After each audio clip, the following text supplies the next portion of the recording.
நாம் தமிழர் கட்சி தலைவர் சீமான் அவர்களுக்கு சமீப காலமாக தேவேந்திர குலவர்கள் மீது ஒரு புதிய அக்கறை ஒன்று ஏற்படுகிறது.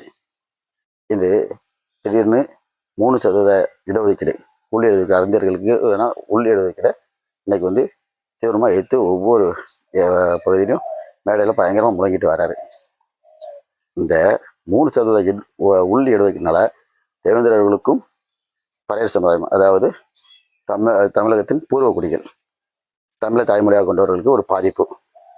நீங்கள் வந்து இன்னைக்கு 3%னால பாதிப்புன்னு சொல்லி ஒவ்வொரு மேடையிலையும் பேசுகிறீங்க. சமீபத்தில் ஒரு நார்வேலில் பேசும்போது கூட தொண்டை கத்தி பேசுனீங்க. நீங்களே சொல்கிறீங்க, தொண்டை கத்தி நான் பேசிகிட்டு இருக்கேன் அப்படின்னு பேசுகிறீங்க.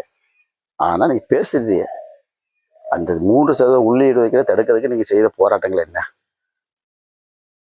தமிழர்கள் பாதிக்கிறாங்களா?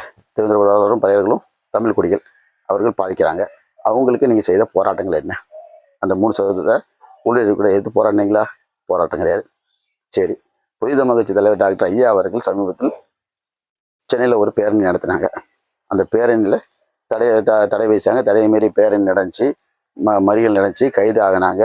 அன்னைக்கு ஃபுல்லாக கைதானவங்க அன்னைக்கு ஃபுல்லாக உண்ணாவிரதம் இருந்தாங்க. உண்ணாவிரதம் இருந்தாங்களா? நீங்கள் என்ன செஞ்சுருக்கணும்? ஒரு கண்டன அறிக்கை வெளியிட்டீங்களா? இந்த தமிழர்களுக்காக பூர்வக்குடி தமிழர்களுக்கான ஒரு போராட்டம். அந்த போராட்டத்தில் வந்து டாக்டர் கிருஷ்ணசாமி கைதாகிறாங்க, இளைஞர் தலைவர் ஷியாம் கிருஷ்ணசாமி கைதாகிறாங்க, மற்றும் தொண்டர்கள்லாம் கைதாகினாங்க. நீங்கள் ஒரு கண்டன அறிக்கை விட்டீங்களா? விடலை. இதில் என்ன செஞ்சுருக்கணும்? நீங்கள் இல்லை, அந்த போராட்டத்துக்கு ஒரு ஆதரவு தெரிவிச்சிருக்கணும்ல. ஒரு தமிழர்களுக்கு தானே போராட்டம். நாம் தமிழர் கட்சியின் கொள்கை நீங்கள் தமிழர்களுக்கான கட்சிங்க. இன்னைக்கு தமிழர்கள் பாதிக்கப்படும் போது என்ன பண்ணீங்க? இன்னைக்கு கைது வாங்கணும்னு நீங்கள் வந்து கைதாகணும்னு ஒரு கண்டன அறிக்கை விடலை. இல்லாட்டி அந்த போராட்டத்துக்கு ஒரு ஆதரவு தெரிவிச்சிருக்கணும். எந்த இதுவுமே கிடையாது. மேடைக்கு மேடை புள்ளி விவரங்களை வச்சு பேசுகிறீங்க. அதுவும் புதிய தமிழகம் வெளியிடுற புள்ளி விவரங்களை வச்சு நீங்கள் பேசுகிறீங்க. சந்தோஷம், நீங்கள் பேசுங்க. ஆனால் பேச்சு மட்டும் இருக்கக்கூடாது, செயலையும் காமிங்க. இன்னைக்கு தமிழர்கள் பாதிக்கப்படுறாங்க. நீங்கள் அந்த 3% உள்ளடக்கிய எடுத்து நீங்கள் வந்து ஒரு போராட்டத்தை அறிவிச்சிருக்கீங்களா? தமிழ்நாடு முழுவதும் அறிவிச்சிருக்கீங்களா? அது ஒன்று. அப்புறம் நேற்று வந்து நெல்லை மாவட்டம் தாளைத்தறியில் உள்ள தெங்கலாவரம் கிராமத்துக்கு நீங்கள் வந்து சோலார் மின்தகடு, சூரிய ஒளி மின்தகடு அமைக்க ஒரு இதை வந்து ஒரு பிரச்சனைக்கு நீங்கள் வாரீங்க. இந்த பிரச்சனை வந்து 1 வருஷமாக நடந்துட்டுருக்கு. அங்குள்ள விவசாயிகளின் இடத்த வந்து போலி பத்திரம் போட்டு அவங்க அந்த இதை போலி பத்திரம் போட்டிருக்காங்க. அந்த விவசாயிகள் வந்து எதிர்த்து கேட்டு அவங்க மேலே வழக்கு. அந்த அதில் வந்து நான் வந்து அந்த 1 வருஷமாக அந்த இதில் போராட்டத்தில் நானும் ஈடுபட்டு இருக்கேன். அந்த மக்களுக்கு 1 வருஷமா உங்களை வந்து எத்தனை ரூபாய் சந்திச்சாங்க? இன்னைக்கு வந்து அந்த கம்பெனியை அமைச்சு முடிச்சிட்டான். இன்னைக்கு அதுவும் அடுத்து வந்து சட்ட ரீதியாக கோர்ட்டில் போய் தான் அதுக்கான தீர்வு காண முடியும். நீங்கள் திடீர்னு அந்த ஊருக்கு வாரீங்க. போராடும் போது உங்கள் கட்சி நீங்களும் வரல, உங்கள் கட்சிக்காரங்க வரல. இன்னைக்கு என் மேலே 2 வழக்கு, 5 பிரிவில் வழக்கு இருக்கு. அன்று முதல் இன்று வரை அந்த பிரச்சனைக்கு நாங்கள் தலையிட்டு இருக்கோம். ஏற்கனவே உங்களுக்கு நெல்லை வரும்போது வந்து அந்த ஊருக்கு காரங்க வந்து சந்திச்சாங்க, சென்னையில் வச்சு சந்திச்சாங்க. இப்போ கடைசி நேரத்தில் வந்து நீங்கள் வந்து இந்த தெங்கலாவரத்தில் வந்து அந்த மக்களுக்கு ஒரு போராடுவோம்ட்டு வாரீங்க. இதுக்கு முன்பு நீங்கள் உங்கள் கட்சியிலேருந்து நீங்கள் என்ன அந்த மக்களுக்கான என்ன போராட்டம் பண்ணீங்க? இன்னைக்கு அந்த ஊர் பிரச்சனை வந்தோடனே நாங்கள் போய் நிற்கிறோம். எங்கள் மேலே வழக்கு. இந்த வழக்கு நடந்த உடனே புதிய தமிழ் கட்சியின் மாநில வழக்கறிஞர் செயலாளர் டாக்டர் ஐயா அனுப்பிவிடுறாங்க. அந்த கிராமத்தில் பேசுகிறோம்.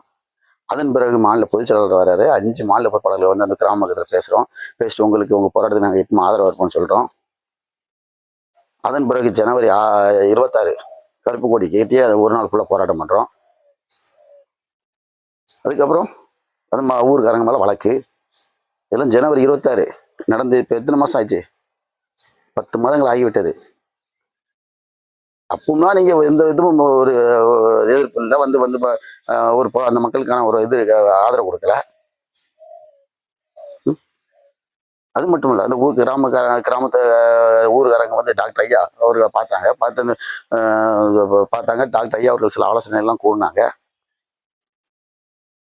இன்னைக்கு திடீர்னு வந்து அந்த பகுதியை பார்த்துட்டு அவன் வந்து எல்லாம் அடுத்து என்ன சட்ட ரீதியாக போராட முடியும். அப்புறம் மாஞ்சோலை, இன்னைக்கு தமிழ்நாடு மட்டும் இல்லை, உலகமே ஏதோ ஒரு பார்த்துட்டு இருக்கக்கூடிய ஒரு போராட்டம் மாஞ்சோலை. இப்போ 7 மாசமா அந்த மக்கள் போராடிட்டு இருக்காங்க. இவ்வளவு நாள் விட்டுட்டு நேற்று நீங்க திடீர்னு போகுது காரணம் என்ன? அந்த மக்கள் வந்து அன்னைக்கு மலையில இருந்து கீழே இறக்காது, மலையில இருந்து கீழே இறக்காது ரெடி பண்ணாங்க மாஞ்சொல்லையில. அந்த பகுதி மக்கள் உங்ககிட்ட பேசும்போது நீங்க என்ன சொன்னீங்க? அரசு சரியான நடவடிக்கை தானே எடுத்துட்டு இருக்குன்னு சொன்னீங்களா? இதை நீங்க தானே சொன்னீங்க. இன்னைக்கு அதுக்கப்புறம் அந்த மக்களுக்காக இன்னைக்கு மக்கள் மன்றத்திலும் நீதிமன்றத்திலும் இன்னைக்கு போராடி டாக்டர் ஐயா வந்து அந்த மக்களை வந்து மாஞ்சோலை பகுதியில் இருக்கணும், அவங்களுக்கு கீழே இருக்கக்கூடாதுன்னு இன்னைக்கு ஒரு உத்தரவு வாங்கி வச்சிருக்கிறாங்க. அது மட்டுமா? தேசிய மனித உரிமை ஆணையம், அந்த மனித உரிமை ஆணையம் வந்து இன்னைக்கு விசாரணை பண்ணிட்டு இருக்கு. நீங்க அப்பமெல்லாம் விட்டுட்டீங்க. சரி, அந்த மக்களுக்காக ஒரு ஆர்ப்பாட்டம் பண்ணியிருப்பீங்களா? இந்த மாஞ்சோலை மக்களுக்காக ஒரு ஆர்ப்பாட்டம் பண்ணியிருப்பீங்களா? இல்லை திடீர்னு என்ன உங்களுக்கு என்ன திடீர்னு தேர்தல் வேளாளர் மீது அக்கறைன்னு எனக்கு ஒன்றும் புரியல. நம்ம ஸ்டாலின், முதலமைச்சர் ஸ்டாலின் என்ன பண்ணாருன்னா ஒவ்வொரு ஏரியாவும் போய் இந்த படப்பிடிப்பு நடத்தார்ல, இல்லை அதை மாதிரி நீங்கள் நடத்துன்ட்டு வந்திருக்கீங்களான்னு எனக்கு எங்களை மாதிரி ஆளுக்கு ஒரு இது சந்தேகம் ஏற்படுது. அந்த பகுதி மக்கள், மாஞ்சோலை மக்கள் உங்கள்கிட்ட வந்து நேரடியாக வந்து திருநெல்வேலி வந்து உங்களை சந்திக்கிறாங்க. என்ன பண்ணியிருக்கணும் நீங்கள்? அந்த நேரம் ஒரு ஒரு ஆர்ப்பாட்டம், அந்த மக்களுக்கு ஒரு இதாக இருந்திருக்கணுங்களா, ஆதரவாக இருந்திருக்கணுங்களா? என்ன பண்ணீங்க? எந்த வித ஆர்ப்பாட்டமும் கிடையாது. இல்லை அந்த மக்களுக்கான போராட்டம் நடக்கும், இல்லை அதுக்காட்டும் வந்திருக்கணும். அந்த இதுக்கு நீங்கள் எந்த இதுவுமே கலந்துக்கல. திடீர்னு வந்து அந்த மாஞ்சோலை மக்களை போய் பார்த்துட்டு நாங்கள் மக்களுடைய போராடணும்னா என்ன போராட்டம் பண்ண போறீங்க? இன்னும் எல்லா போராட்டமும் தான் புதிய தலைமை கையில் எடுத்து பண்ணிட்டேன். இன்னைக்கு வழக்கு இருக்கு, உயர்நீதிமன்றத்தில் வழக்கு நடந்துட்டு இருக்கு. அந்த வழக்கு ஒண்ணுக்காக தான் எதிர்பார்த்துட்டு இருக்கோம். அது வந்து 2004 சட்டத்தின்படி டாக்டர் ஐயா அவர்கள் வந்து தெளிவான ஒரு விவாதத்தை வச்சிருக்காங்க. அதுக்கு கூடிய விரைவில் நல்ல ஒரு அந்த மக்களுக்கு ஒரு தீர்வு கிடைக்கும். ஆனா நீங்க வந்து திடீர்னு தேர்தல் வேளாளர் மீது திடீர்னு இவ்வளவு அக்கறை உங்களுக்கு எப்படி ஏன் வருதுன்னு எங்களுக்கு ஒரு சந்தேகமாவே இருக்கு. இந்த விஜய் அவர்கள் கட்சி ஆரம்பிச்சதுக்கு அப்புறம் இந்த அக்கறை அதிகமா வருது உங்களுக்கு. ஏன்னா விஜய் உங்க கட்சியில இருந்து ஒவ்வொருத்தரா விஜய் கட்சியில போய் சேருதாங்க, புதுசா நம்ம இவங்கெல்லாம் கையில் எடுக்க நினைச்சு வரீங்களான்னு தெரியல.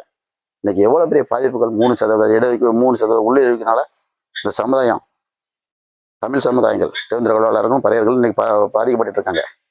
ஏதாட்டும் ஒரு மேடையில் கத்தி பேசி என்ன பிரயோஜனம்? என்ன பண்ண போறீங்க? ஏதாட்டும் ஒரு ஒரு போராட்டம், ஒரு ஆர்ப்பாட்டம் அறிவிச்சிருப்பீங்களா?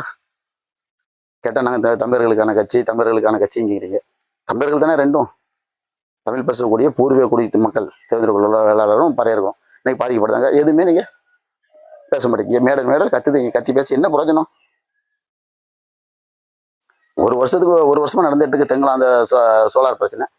இப்போ திடீர்னு வந்து ஏதோ நீங்க ஒரு படப்பிடிப்பு நடத்திட்டு போயிட்டீங்க போறீங்க. மாஞ்சோலை மக்கள் பிரச்சனை தான் இந்தியா உலகமே எதிர்பார்த்துக்கு. இன்னைக்கு எதோ நேரத்து போய் அங்கேயும் ஒரு படப்பிடிப்பு நடத்திட்டு போயிட்டீங்க.